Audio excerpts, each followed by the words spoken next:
নমস্কার বন্ধুরা, আবারও চলে এসেছি নতুন একটি গাছের ভিডিও নিয়ে। হ্যাঁ বন্ধুরা, ঠিকই দেখছেন, এটি একটি গাঁদা গাছ। কি ভাবছেন, এই গরমে গাঁদা গাছ? হ্যাঁ, শীতে তো সবাই গাঁদা গাছ করে, আমি না হয় এই গরমেই করেই দেখি কেমন ফুল পাই।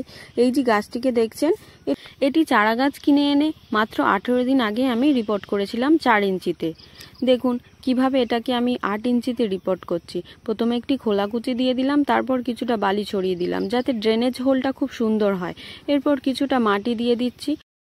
এবার হাত দিয়ে ভালোভাবে চেপে সমান করে নেব যাতে কোনো গ্যাপ না থাকে।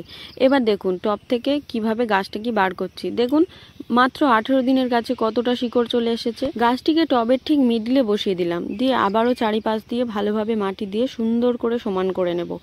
ফাইনালি আমাদের গাঁদা গাছ বসানো কমপ্লিট। এবার ভরপুর জল দিয়ে দেব। এখন 2-3 দিন প্রায় জল না শুকানো পর্যন্ত অল্প অল্প জল দিয়ে যাব। এবার 28 দিন পরে গাছের লুকটা দেখুন কেমন। অবাক হয়ে গেলেন তো? গরমেও গাঁদা গাছ হয়, আপনারা চাইলে করে দেখতেও পারেন। আর এর পরের আপডেট ফুল ফুটলেই পেয়ে যাবেন। দেখা হচ্ছে নেক্সট ভিডিওতে। টাটা।